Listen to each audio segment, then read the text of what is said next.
중앙아시아가 흔들리고 있습니다. 70년간 키릴 문자만 써왔던 이 땅에서 대학생들이 줄을 서기 시작했습니다. 한국어 수업을 듣겠다고요. 러시아 교육 전문가들은 말했습니다. 불가능하다고. 키릴 문자 체계를 벗어나는 건 이 지역에서 있을 수 없는 일이라고. 그런데 카자흐스탄에서, 우즈베키스탄에서, 키르기스스탄에서 학생들이 새로운 글자를 배우기 시작했습니다. 소리를 보고 글자를 읽는다는 말에 학생들이 놀랐습니다. 교수들이 혼란에 빠졌습니다. 소련 해체 이후 가장 충격적인 언어 선택이 시작됩니다. 지금부터 중앙아시아 대학에서 벌어진 충격 실화 시작합니다. 저는 중앙아시아 지역 언어 교육 과정을 관찰해온 연구자입니다. 20년 넘게 이 지역 대학들의 외국어 교육 흐름을 추적해왔습니다. 처음 이 지역에 발을 디뎠을 때 저는 확신에 차 있었습니다. 이곳의 언어 교육 체계는 절대 바뀌지 않을 거라고요. 70년이었습니다. 1922년 소비에트 연방이 성립된 이후 1991년 해체될 때까지 이 지역 사람들은 러시아어를 써왔습니다. 단순히 러시아어를 배운 게 아닙니다. 자신들의 모국어조차 키릴 문자로 표기하게 됐습니다. 카자흐어, 키르기스어, 우즈베크어. 이 언어들은 원래 아랍 문자로 쓰였습니다. 1920년대에 라틴 문자로 전환됐다가 1937년부터 1940년 사이에 키릴 문자로 다시 바뀌었습니다. 소련의 정책이었습니다. 러시아어를 민족어와 함께 학교에서 배우게 하면서 키릴 문자가 자연스럽게 뿌리를 내렸습니다. 저는 이 체계가 얼마나 견고한지 직접 확인했습니다. 타슈켄트의 대학 도서관에서 본 교재들은 전부 키릴 문자였습니다. 알마티의 서점에서도 마찬가지였습니다. 비슈케크의 학생들과 대화를 나눠봐도 러시아어가 기본이었습니다. 키르기스스탄의 경우 2001년에 키르기스어를 국가어로, 러시아어를 공식어로 인정하는 체계가 확립됐습니다. 독립 직후 탈러시아화를 시도했다가 고학력 러시아인들이 대거 이탈하면서 경제에 악영향이 생겼기 때문입니다. 중앙아시아 국가들 중 카자흐스탄을 제외하면 인구의 절반 이상이 러시아어를 완벽하게 구사하지 못한다는 통계가 있습니다. 그런데도 대학 교육만큼은 러시아어 기반이 유지됐습니다. 고등 교육을 받으려면 러시아어가 필수였습니다. 러시아어를 쓰면 유식해 보인다는 인식도 남아 있었습니다. 저는 이런 환경에서 외국어 선택지가 매우 제한적이라는 걸 알고 있었습니다. 영어가 조금씩 확산되고는 있었지만 대학 정규 과정에서 새로운 언어가 자리 잡기란 쉽지 않았습니다. 특히 키릴 문자와 완전히 다른 표기 체계를 가진 언어는요. 아랍어는 아랍 문자를 씁니다. 중국어는 한자를 씁니다. 일본어도 가나와 한자를 혼용합니다. 이런 언어들은 학습 장벽이 높다고 여겨졌습니다. 그래서 저는 한국어가 이 지역에서 확산될 가능성을 낮게 봤습니다. 한글은 키릴 문자와 완전히 다른 모양입니다. 알파벳과도 다릅니다. 처음 보는 사람에게는 낯선 기호처럼 보입니다. 게다가 한국은 지리적으로 멀었습니다. 중앙아시아에서 서울까지 비행기로 6시간 이상 걸립니다. 역사적 접점도 거의 없었습니다. 소련 시절 강제 이주된 고려인들이 있었지만 그들은 대부분 러시아어를 쓰는 세대로 바뀌어 있었습니다. 그런데 1992년이었습니다. 타슈켄트 국립동방대학교의 한국어과가 개설됐습니다. 저는 처음에 고려인 학생들을 위한 소규모 프로그램일 거라고 생각했습니다. 모국어 재생 차원의 시도겠거니 했습니다. 그런데 수년이 지나면서 이상한 현상이 나타나기 시작했습니다. 고려인이 아닌 학생들이 수업에 들어오기 시작한 겁니다. 우즈베크인, 카자흐인, 타지크인, 러시아어를 모국어처럼 쓰던 학생들이 완전히 새로운 문자 체계를 배우겠다고 나선 겁니다. 저는 의아했습니다. 왜 굳이 한국어를요?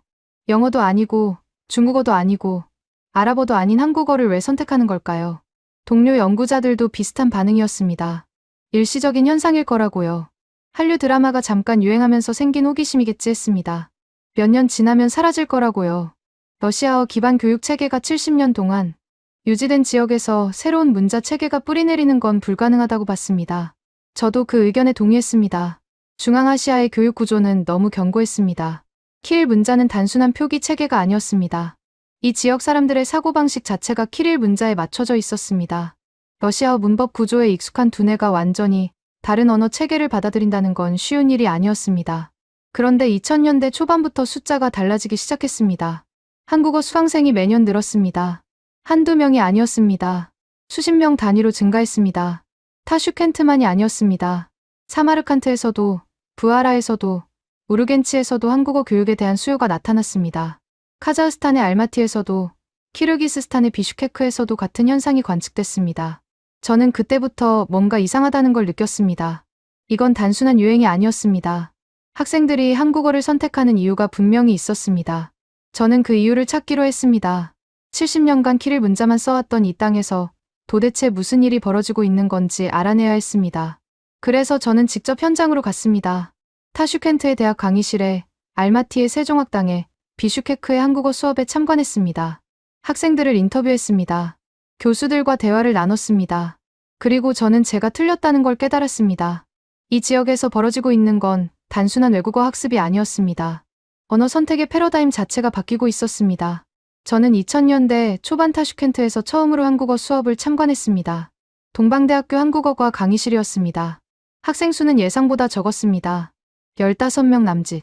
대부분 고려인 학생들이었습니다. 수업 방식은 제가 예상한 대로였습니다. 러시아어로 한국어를 가르치고 있었습니다. 교재도 러시아어 기반이었습니다. 한국어 문법을 러시아어 문법 체계에 맞춰 설명하는 방식이었습니다. 학생들은 한글을 마치 키릴 문자 익히듯 암기하고 있었습니다.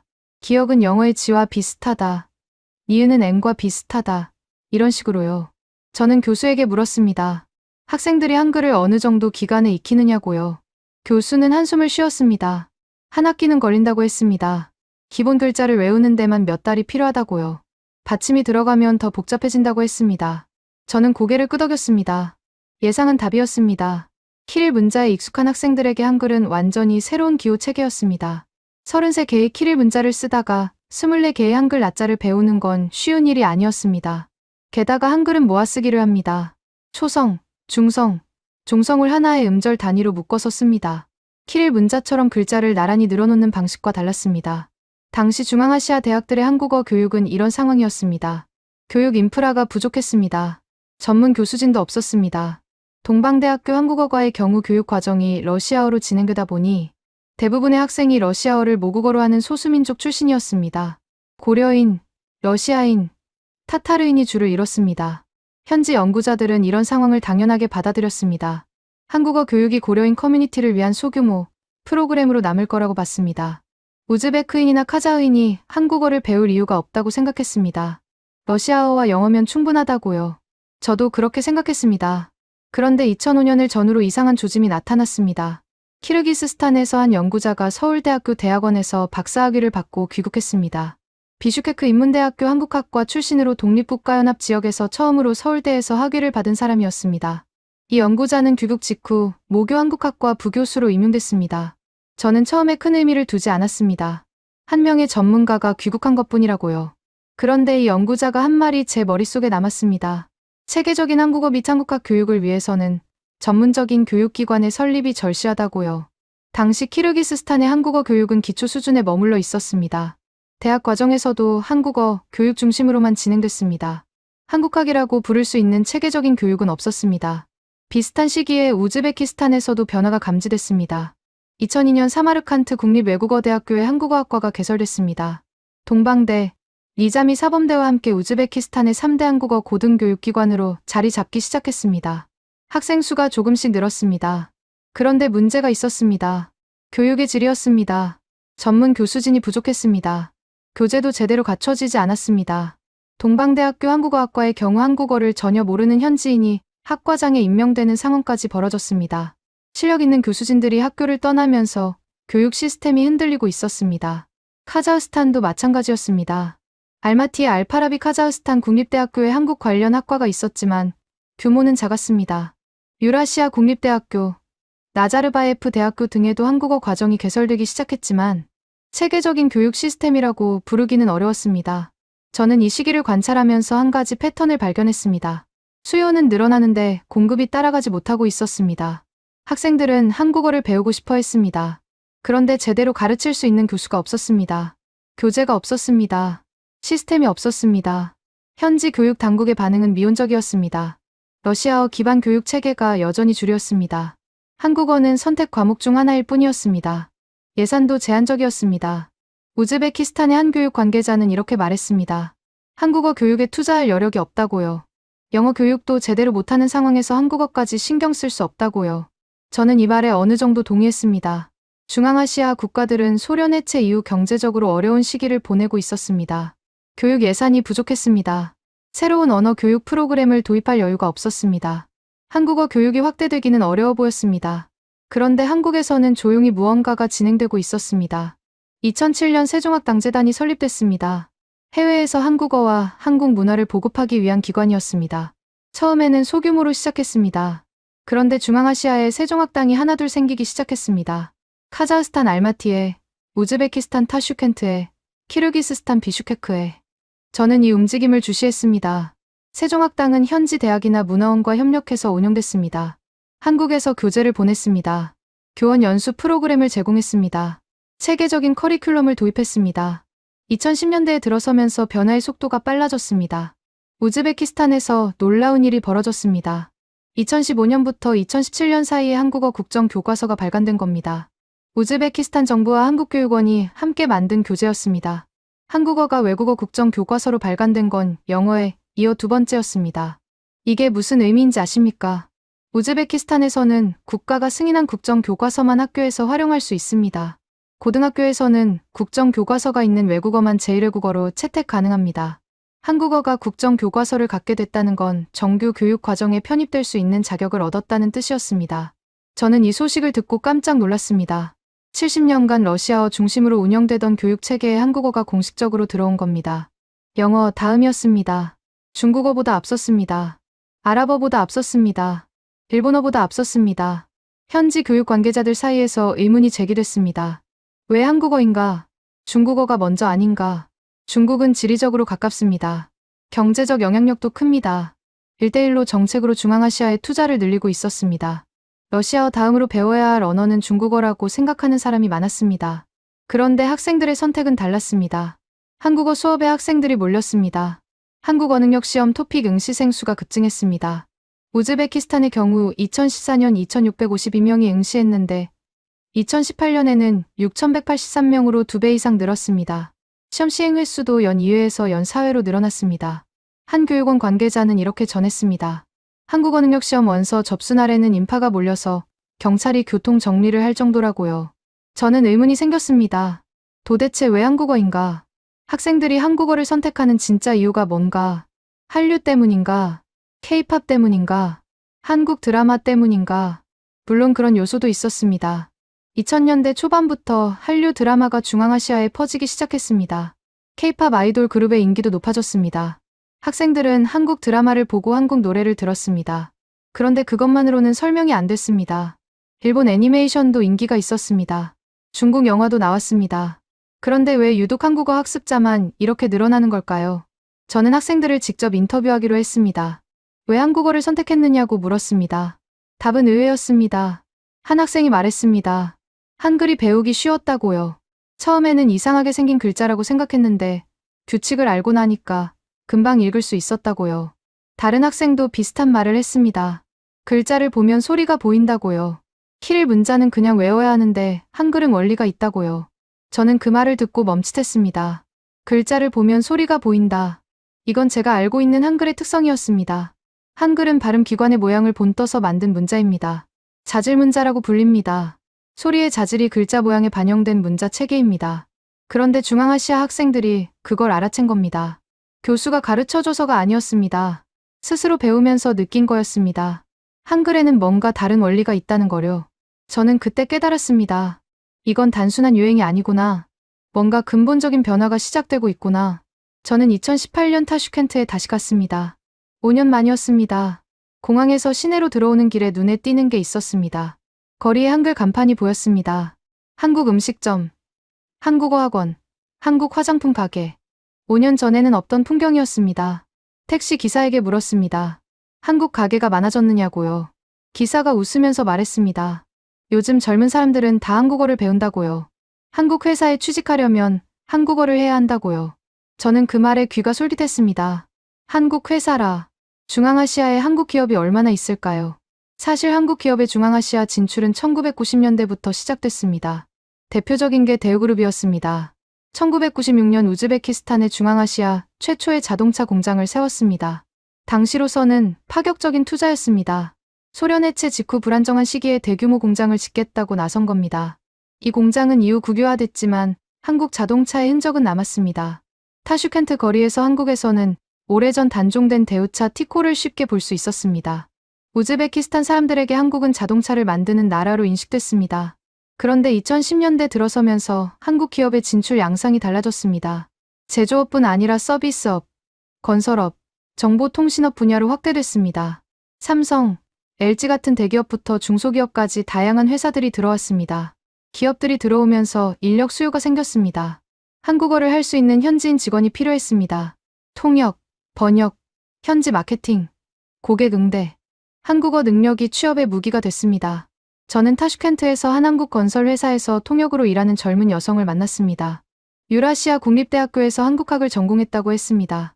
대학 졸업 후 한국 건설 회사에 취직해서 통역 업무를 담당하고 있었습니다. 그녀에게 물었습니다. 왜 한국어를 전공했느냐고요? 대답이 명확했습니다. 한국 기업에 취직하고 싶었다고요. 러시아어만으로는 좋은 직장을 구하기 어렵다고요. 영어는 경쟁이 너무 치열하고요. 한국어는 수요는 많은데 할 수 있는 사람이 적다고요. 그녀는 덧붙였습니다. 통역 업무를 하면서 한국어 실력이 부족하다는 걸 느꼈다고요. 그래서 퇴근 후 저녁 시간에 세종학당에 다니면서 계속 공부했다고요. 한국 어능력 시험 6급을 따기 위해서요. 저는 비슷한 사례를 여러 번 들었습니다. 한국 기업 취직을 목표로 한국어를 배우는 학생들이 늘고 있었습니다.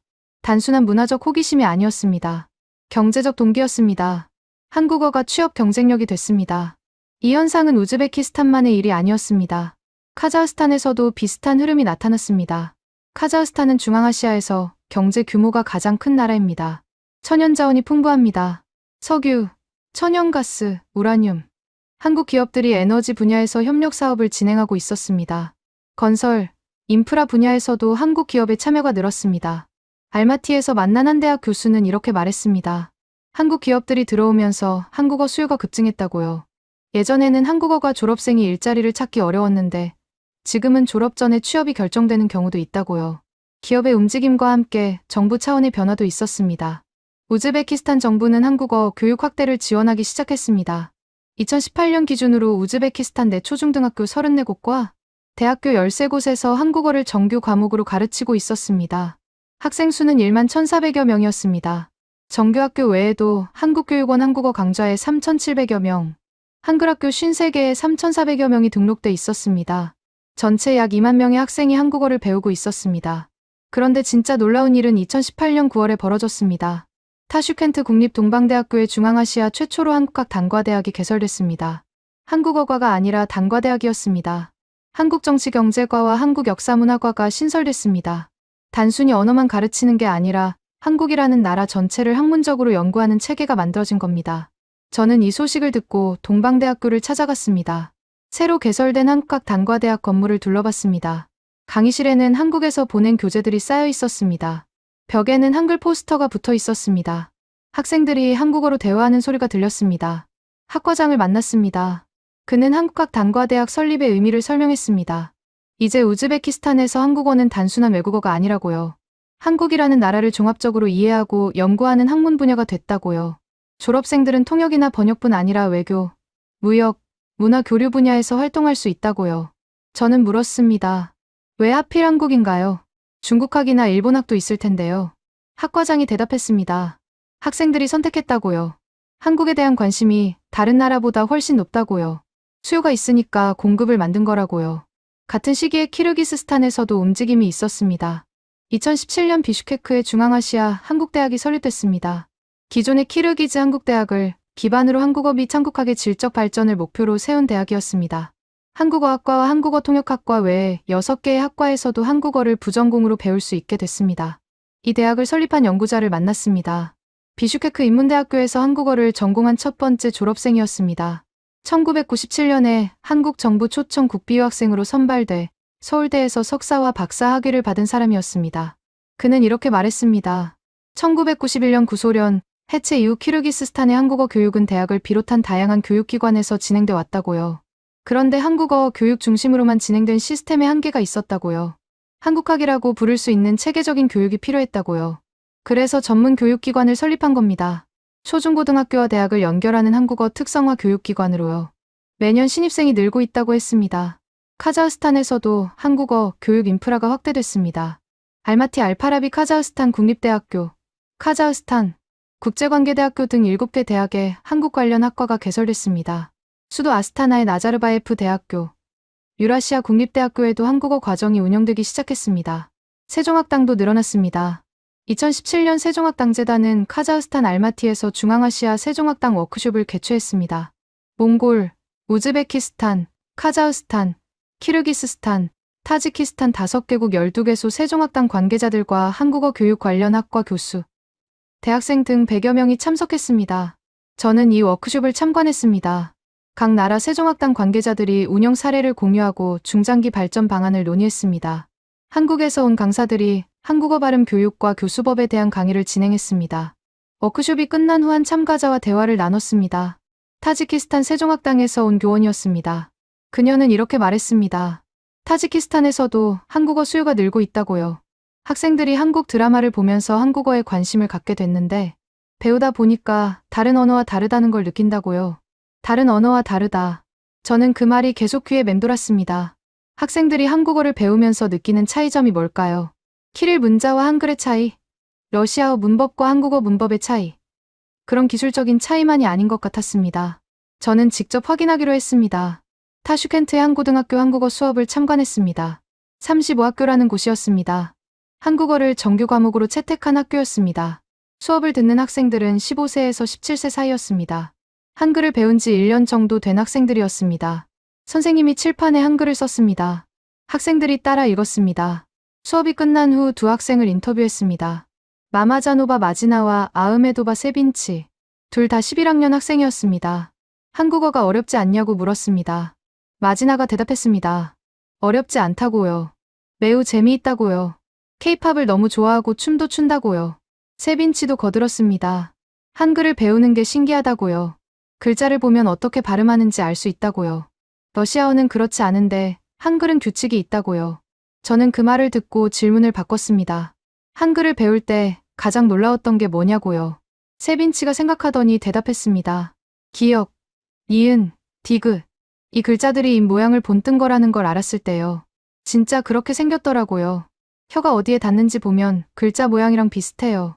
저는 순간 할 말을 잃었습니다. 15살 우즈베크 학생이 한글의 제자 원리를 직관적으로 이해한 겁니다. 발음 기관을 본떠서 만든 문자, 자질 문자. 그걸 교과서에서 배운 게 아니라 스스로 느낀 겁니다. 이건 제가 예상하지 못한 현상이었습니다.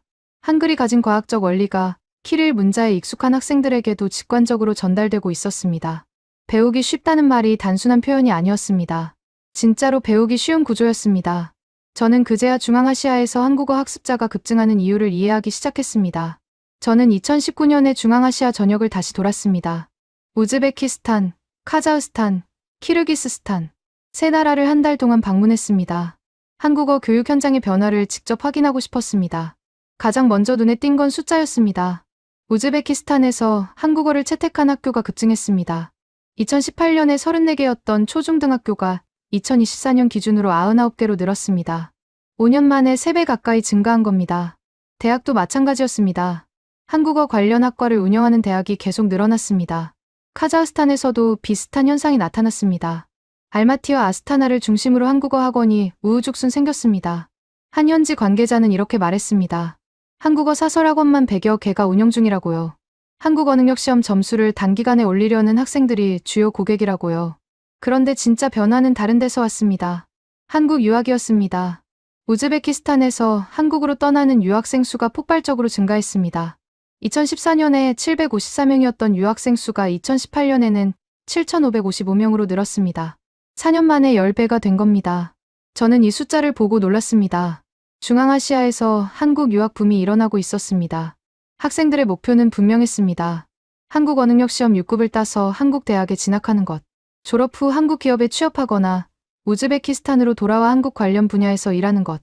한국어가 단순한 외국어가 아니라 인생의 경로를 바꾸는 도구가 됐습니다. 이 흐름은 국제 교육 시장의 지형을 바꾸고 있었습니다. 중앙아시아 학생들의 유학 선택지는 전통적으로 러시아, 터키, 중국이었습니다. 같은 언어권이거나 지리적으로 가까운 나라들이었죠. 그런데 한국이 새로운 선택지로 떠올랐습니다. 저는 알마티에서 한 교육 컨설턴트를 만났습니다. 그는 중앙아시아 학생들의 해외 유학을 돕는 일을 하고 있었습니다. 최근 몇 년간 한국 유학 상담이 급증했다고 했습니다. 왜 한국인가요? 제가 물었습니다. 그가 대답했습니다. 3가지 이유가 있다고요. 첫째, 학비가 상대적으로 저렴합니다. 미국이나 유럽보다 훨씬 부담이 적습니다. 둘째, 장학금 기회가 많습니다. 한국 정부 초청 장학금, 대학 자체 장학금, 기업 후원 장학금. 선택지가 다양합니다. 셋째, 졸업 후 취업 전망이 좋습니다. 한국 기업에 취직하거나 본국으로 돌아와 한국 관련 분야에서 일할 수 있습니다. 그런데 그가 덧붙인 말이 흥미로웠습니다. 학생들이 한국어를 배우는 과정 자체를 좋아한다고요. 다른 언어보다 진입 장벽이 낮다고 느낀다고요. 진입 장벽이 낮다. 저는 그 표현이 마음에 걸렸습니다. 한국어가 쉬운 언어는 아닙니다. 문법 구조가 러시아어와 완전히 다릅니다. 어순도 다릅니다. 존댓말 체계도 복잡합니다. 그런데 왜 진입 장벽이 낮다고 느끼는 걸까요? 답은 한글에 있었습니다. 저는 타슈켄트의 한국교육원을 방문했습니다. 교육원에서는 한국어 강좌를 운영하고 있었습니다. 초급반 수업을 참관했습니다. 학생들은 한글을 막 배우기 시작한 단계였습니다. 선생님이 칠판에 기역, 니은, 디귿, 리을을 썼습니다. 그리고 각 글자가 발음 기관의 모양을 본뜬 거라고 설명했습니다. 기역은 혀뿌리가 목구멍을 막는 모양, 니은은 혀끝이 위신몸에 닿는 모양. 학생들이 고개를 끄덕였습니다. 수업이 끝난 후 한 학생에게 물었습니다. 오늘 배운 내용이 어땠느냐고요. 학생이 대답했습니다. 신기하다고요. 글자가 왜 그렇게 생겼는지 이유가 있다는 게 놀랍다고요. 키릴 문자는 그냥 외워야 하는데 한글은 원리가 있으니까 기억하기 쉽다고요. 저는 비슷한 반응을 여러 번 들었습니다.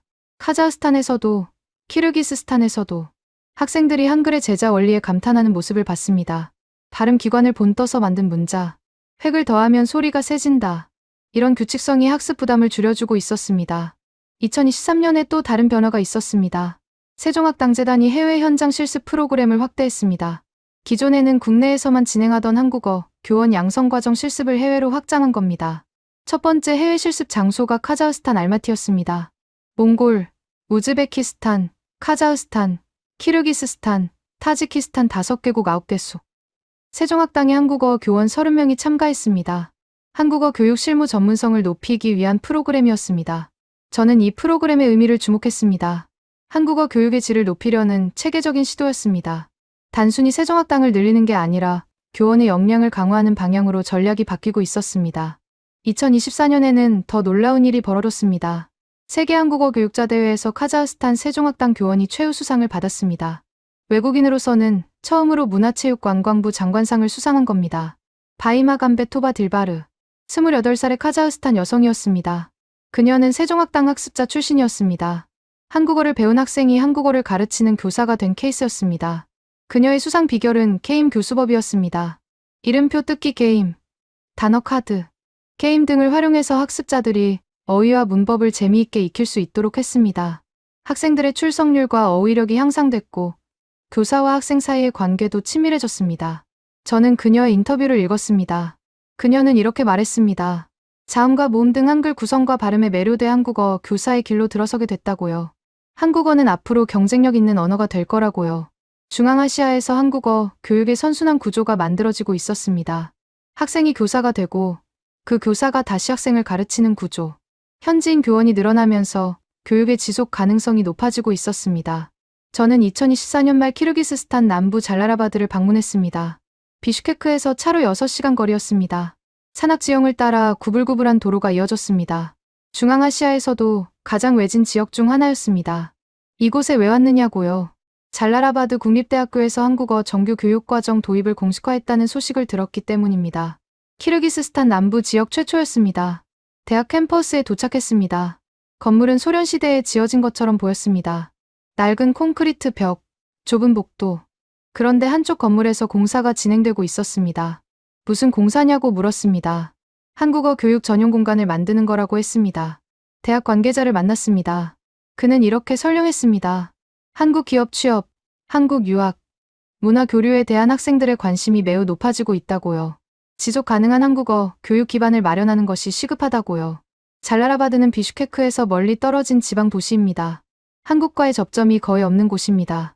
한국 기업도 없고 한국 식당도 없습니다. 그런데 이곳 학생들이 한국어를 배우겠다고 나선 겁니다. 저는 현지에서 한국어 교육을 이끌고 있는 정영규 박사를 만났습니다. 그는 20년 넘게 키르기스스탄에서 한국어 교육과 교원 양성에 헌신해온 전문가였습니다. 정 박사는 이렇게 말했습니다. 이제는 단기 강좌가 아니라 대학 기반의 표준화된 한국어 교육 체계가 필요하다고요. 잘라라바드가 그 시작점이 될 수 있다고요. 한라대학교와 잘라라바드 국립대학교가 업무협약을 체결했습니다. 한국어 교육 협력을 위한 협정이었습니다. 목표는 키르기스스탄 남부 지역 최초의 대학 기반 세종학당 설립이었습니다. 구체적인 계획도 있었습니다. 학기 초 개강 문화행사, 한글날 기념 프로그램, 한식과 전통놀이 체험받은 참여형 문화행사를 정례화하기로 했습니다. 한국영화 특강, 유학 및 취업 설명회도 진행할 예정이었습니다. 저는 이 소식을 듣고 생각했습니다. 중앙아시아의 가장 외진 지역까지 한국어 교육이 확산되고 있구나. 이건 더 이상 수도권만의 현상이 아니구나. 비슷한 시기에 우즈베키스탄에서도 결정적인 변화가 있었습니다. 타슈켄트 한국교육원 관계자를 만났습니다. 그는 놀라운 숫자를 알려줬습니다. 한국어 과목 채택을 희망하는 학교들이 대기 중이라고요. 수요는 넘치는데 예산이 부족해서 지원을 다음 해로 넘겨야 하는 상황이라고요. 수요가 공급을 초과하고 있었습니다. 학교들이 한국어 수업을 개설하고 싶어 하는데 교사와 교재가 부족했습니다.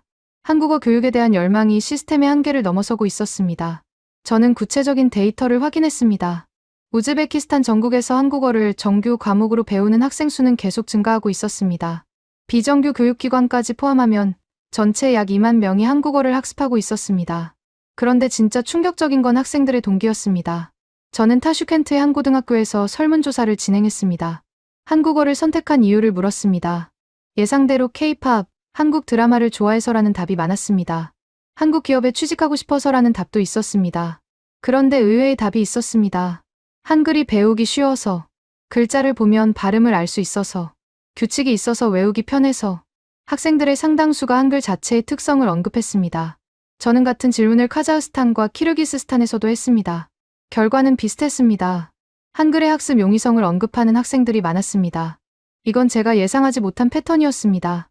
학생들이 한국어를 선택하는 이유 중 하나가 문자 체계 자체의 특성이었습니다. 한글이 가진 과학적 구조가 학습 동기에 영향을 미치고 있었습니다. 저는 언어학적 관점에서 이 현상을 분석해봤습니다. 한글은 자질문자입니다. 영국 언어학자 제프리 샘슨이 1985년에 제안한 개념입니다. 문자가 나타내는 음소들의 자질이 글자의 외형에 체계적으로 반영된 문자 체계를 말합니다. 샘슨은 자질문자의 유일한 예로 한글을 들었습니다. 한글의 자음은 발음 기관의 모양을 본떠서 만들어졌습니다. 기역은 혀뿌리가 목구멍을 막는 모양입니다. 니은은 혀끝이 위신몸에 닿는 모양입니다. 이음은 입술을 담은 모양입니다. 시옷은 이의 모양입니다. 이응은 목구멍의 모양입니다. 기본 자음에 획을 더하면 소리가 세집니다. 기역에 획을 더하면 키읔이 됩니다. 니은에 획을 더하면 디귿이 되고 디귿에 획을 더하면 티읕이 됩니다. 규칙이 있습니다. 패턴이 있습니다. 키릴 문자는 다릅니다. 각 글자와 발음 사이에 체계적인 연관성이 없습니다. 글자 모양을 보고 발음을 유추할 수 없습니다. 그냥 외워야 합니다. 중앙아시아 학생들은 이 차이를 직관적으로 느끼고 있었습니다. 70년간 키릴 문자를 써온 사람들이 한글의 규칙성에 매료되고 있었습니다. 저는 한 언어학 교수에게 이 현상에 대해 물었습니다. 그는 이렇게 설명했습니다. 한글은 배우는데 드는 인지적 부담이 적다고요. 규칙을 이해하면 새로운 글자를 유추할 수 있기 때문이라고요. 키릴 문자에 익숙한 학습자라도 한글의 체계성은 금방 파악할 수 있다고요. 이게 중앙아시아에서 한국어 학습자가 급증하는 숨겨진 이유였습니다. 한류, 취업, 유학, 이런 외부적 동기도 중요합니다. 그런데 그 밑바탕에 한글이라는 문자 체계의 과학적 설계가 있었습니다. 저는 그제야 전체 그림을 이해했습니다. 중앙아시아에서 벌어지고 있는 건 단순한 외국어 학습 붐이 아니었습니다. 문자 체계의 재평가였습니다. 저는 2025년 초 모스크바에서 열린 언어 교육 학술회의에 참석했습니다. 구소련권 국가들의 외국어 교육 동향을 논의하는 자리였습니다. 러시아, 카자흐스탄, 우즈베키스탄, 키르기스스탄에서 온 학자들이 모였습니다. 회의 중 한 러시아 교수가 발표를 했습니다. 중앙아시아 지역의 외국어 교육 현황에 대한 내용이었습니다. 그는 통계를 보여주면서 말했습니다. 이상한 현상이 관측되고 있다고요. 영어 학습자 수는 예상대로 증가하고 있었습니다. 중국어도 늘고 있었습니다. 1대1로 정책의 영향이었습니다. 그런데 한국어 학습자 증가율이 다른 언어를 압도하고 있었습니다. 특히 우즈베키스탄에서요. 그는 슬라이드를 넘겼습니다. 우즈베키스탄의 한국 유학생 증가 그래프가 나왔습니다. 2014년 754명에서 2018년 7,555명. 4년 만에 10배. 청중 사이에서 웅성거림이 들렸습니다. 한 카자흐스탄 학자가 질문했습니다. 왜 한국어인가요? 중국이 경제적으로 더 큰 영향력을 행사하고 있는데요. 러시아어는 여전히 공용어 지위를 유지하고 있고요. 발표자가 대답했습니다. 정확히 모르겠다고요. 한류의 영향일 수도 있고 한국 기업의 진출 때문일 수도 있다고요. 더 연구가 필요하다고요. 저는 그 대화를 듣고 있었습니다. 러시아 학계에서도 이 현상을 인식하고 있었습니다. 그리고 설명하지 못하고 있었습니다. 회의가 끝난 후 복도에서 우즈베키스탄 교수 한 분과 대화를 나눴습니다. 그는 타슈켄트의 한 대학에서 러시아어를 가르치고 있었습니다. 저는 물었습니다. 한국어 열풍이 러시아어 교육에 영향을 미치고 있느냐고요. 그가 한숨을 쉬었습니다. 솔직히 말하면 그렇다고요. 예전에는 러시아어가 출세의 언어였다고요. 러시아어를 잘하면 좋은 직장을 구할 수 있었다고요. 그런데 요즘 학생들은 다르다고요. 한국어를 배우면 한국에 갈 수 있다고 생각한다고요. 그는 덧붙였습니다. 문제는 러시아어 교육의 질이 떨어지고 있다는 거라고요. 우수한 학생들이 한국어나 영어를 선택하면서 러시아어과의 경쟁력이 낮아지고 있다고요. 저는 비슷한 이야기를 키르기스스탄에서도 들었습니다. 비슈케크의 한 대학 교수를 만났습니다. 그는 외국어 교육 정책을 연구하는 학자였습니다. 그에게 물었습니다. 한국어 교육 확대가 기존 언어 교육 체계에 어떤 영향을 미치고 있느냐고요. 그가 말했습니다. 균열이 생기고 있다고요. 소련 해체 이후 중앙아시아 국가들은 자국어를 국가어로, 러시아어를 공용어로 유지하는 이중 언어 체계를 운영해왔다고요. 그런데 새로운 언어가 이 구도에 끼어들고 있다고요. 그는 구체적인 예를 들었습니다. 키르기스스탄에서는 2001년에 키르기스어를 국가어로, 러시아어를 공식어로 인정하는 법안이 통과됐다고요. 독립 직후 탈러시아어를 시도했다가 경제적 타격을 받고 후퇴한 결과였다고요. 그런데 지금은 상황이 다르다고 했습니다. 젊은 세대가 러시아어 대신 영어나 한국어를 선택하고 있다고요. 러시아어의 실용적 가치가 예전 같지 않다고 느끼기 때문이라고요. 저는 이 변화의 규모를 파악하려고 했습니다. 중앙아시아 전체에서 러시아어 사용 인구는 감소 추세입니다. 소련 해체 당시 3억 5천만 명으로 추정되던 러시아어 화자 수가 2018년 기준 약 2억 5,800만 명으로 줄었습니다. 구소련 국가들이 자국어 우대 정책을 펴면서 러시아어 사용이 줄어든 겁니다. 카자흐스탄을 제외한 중앙아시아 국가에서는 인구의 절반 이상이 러시아어를 완벽하게 구사하지 못한다는 통계도 있습니다. 젊은 세대로 갈수록 러시아어 능력이 떨어지고 있습니다. 이 공백을 무엇이 채우고 있을까요? 영어가 일부 채우고 있습니다. 그리고 한국어가 예상치 못한 속도로 확산되고 있습니다. 저는 알마티에서 흥미로운 현상을 목격했습니다. 한 서점에 들어갔습니다. 외국어 학습 코너를 둘러봤습니다. 영어 교재가 가장 많았습니다. 그 다음이 한국어였습니다. 중국어보다 많았습니다. 러시아어 학습 교재는 거의 없었습니다. 러시아어는 이미 아는 언어니까 배울 필요가 없는 거겠죠. 서점 직원에게 물었습니다. 한국어 교재가 잘 팔리느냐고요. 그녀가 웃으면서 대답했습니다. 요즘 가장 인기 있는 외국어 교재라고요. 특히 젊은 여성 고객들이 많이 찾는다고요. 저는 또 다른 현상을 관찰했습니다. 한국어 사설학원의 증가였습니다. 알마티 시내에만 수십 개의 한국어 학원이 운영되고 있었습니다. 간판에 한글이 적혀 있었습니다. 학원 창문에는 토픽 시험 대비반 모집이라는 광고가 붙어 있었습니다. 한 학원을 방문했습니다. 원장은 알파라비 카자흐스탄 국립대학교 한국어과 졸업생이었습니다. 그녀는 졸업 후 학원을 차렸다고 했습니다. 수요가 많아서 사업이 잘 된다고요. 학원에 다니는 학생들의 목표는 분명했습니다. 한국어 능력 시험 고득점을 받아서 한국 유학을 가거나 한국 기업에 취직하는 것. 러시아어로는 얻을 수 없는 기회를 한국어로 잡으려는 겁니다. 저는 이 현상이 러시아 학계와 정책 입안자들에게 충격으로 다가왔을 거라고 생각합니다. 70년간 유지해온 언어적 영향력이 흔들리고 있으니까요. 물론 러시아어가 당장 사라지는 건 아닙니다. 여전히 공용어 지위를 유지하고 있고 많은 사람들이 일상에서 사용합니다. 그러나 추세는 분명합니다. 젊은 세대의 언어 선택이 바뀌고 있습니다. 그리고 그 변화의 한가운데에 한국어가 있습니다. 저는 2025년 여름 타슈켄트에서 열린 한국어 교육 세미나에 참석했습니다. 우즈베키스탄 교육부 관계자, 대학 교수, 한국교육원 직원들이 모인 자리였습니다. 주제는 한국어 교육의 질적 향상이었습니다. 세미나 중 한 우즈베키스탄 교육부 관계자가 발언했습니다. 그의 말이 제 귀에 꽂혔습니다. 우리가 한국어 교육을 너무 늦게 시작했다고요. 1990년대 초반에 한국어과가 개설됐을 때 우리는 이게 소수 민족을 위한 프로그램이라고 생각했다고요. 고려인들의 모국어 재생 차원으로만 봤다고요. 한국어가 이렇게 될 줄 몰랐다고요. 저는 그 말에서 반성의 뉘앙스를 느꼈습니다. 과거의 판단이 틀렸다는 인정이었습니다. 그가 계속 말했습니다. 지금 한국어 교육에 대한 수요를 따라가지 못하고 있다고요. 교사가 부족하고, 교재가 부족하고, 시설이 부족하다고요. 학교들이 한국어 수업을 개설하고 싶어 하는데 지원할 예산이 없다고요. 세미나가 끝난 후 그 관계자와 따로 대화를 나눴습니다. 저는 물었습니다. 왜 한국어 교육에 대한 투자가 늘어나야 한다고 생각하느냐고요. 그가 대답했습니다. 학생들이 원하기 때문이라고요. 학부모들이 원하기 때문이라고요. 한국어를 배우면 한국에 갈 수 있고 좋은 직장을 구할 수 있다고 믿기 때문이라고요.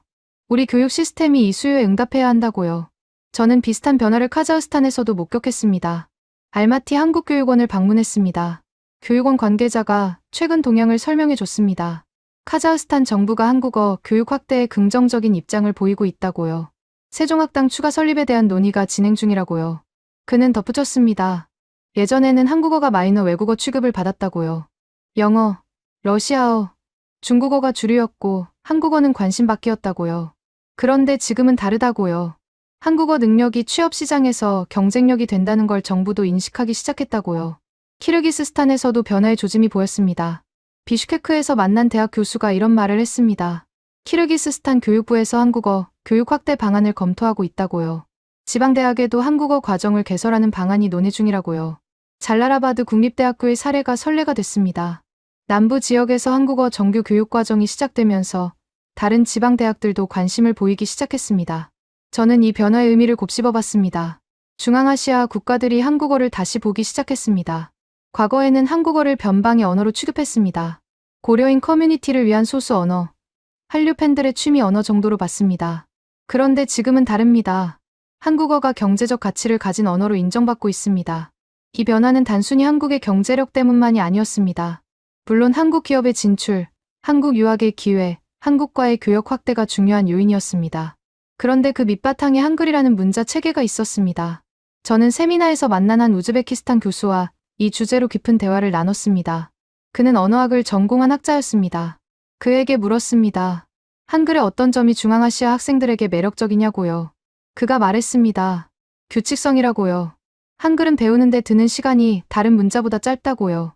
학생들이 일주일이면 기본 글자를 읽을 수 있다고요. 키일 문자는 33개 글자를 그냥 외워야 하지만 한글은 원리를 이해하면 된다고요. 그는 구체적인 예를 들었습니다. 기역, 키읔, 쌍기역. 이 세 글자가 같은 계열이라는 걸 학생들이 금방 파악한다고요. 획이 추가되면 소리가 세진다는 규칙을 이해하면 새로운 글자도 유추할 수 있다고요. 저는 물었습니다. 이게 학습 동기에 영향을 미치느냐고요. 그가 고개를 끄덕였습니다. 당연하다고요. 처음 배우는 단계에서 성취감을 느끼면 계속 배우고 싶어진다고요. 한글은 그 성취감을 빨리 준다고요. 글자를 읽을 수 있다는 자신감이 생기면 다음 단계로 나아가기 쉽다고요. 그는 덧붙였습니다. 세종대왕이 백성을 가르치는 바른 소리라는 뜻으로 훈민정음을 만들었다고요. 배우기 쉬운 문자를 만들겠다는 철학이 500년이 지난 지금 중앙아시아에서 실현되고 있다고요. 저는 그 말을 듣고 감회가 새로웠습니다. 훈민정음 창제의 정신이 현대 중앙아시아에서 재발견되고 있었습니다. 세종대왕은 1443년에 한글을 만들었습니다. 백성들이 쉽게 배울 수 있는 문자를 만들겠다는 목표였습니다. 한문을 모르는 일반 백성들도 자신의 생각을 글로 표현할 수 있게 하려는 것이었습니다. 그 철학이 580년이 지난 지금 다른 대륙에서 증명되고 있었습니다. 키릴 문자에 익숙한 중앙아시아 학생들이 한글의 규칙성에 매료되고 있었습니다. 배우기 쉬운 문자라는 한글의 본질적 특성이 문화권을 넘어 전달되고 있었습니다. 이건 단순한 언어 교육의 문제가 아니었습니다. 문자 체계의 설계 철학이 검증받는 순간이었습니다. 서울에서 열린 국제한국어 교육 포럼에 참석했습니다. 전 세계 한국어 교육 관계자들이 모인 자리였습니다. 중앙아시아에서 온 교수들과 교육원 관계자들도 있었습니다. 포럼 중 중앙아시아 세션이 열렸습니다. 우즈베키스탄, 카자흐스탄, 키르기스스탄의 한국어 교육 현황이 발표됐습니다. 숫자들이 스크린에 떴습니다. 한국어 학습자 수, 세종학당 수, 한국 유학생 수. 모든 지표가 상승 곡선을 그리고 있었습니다. 발표가 끝난 후 한 한국 교수가 질문했습니다. 중앙아시아에서 한국어 교육이 이렇게 성장한 비결이 무엇이냐고요.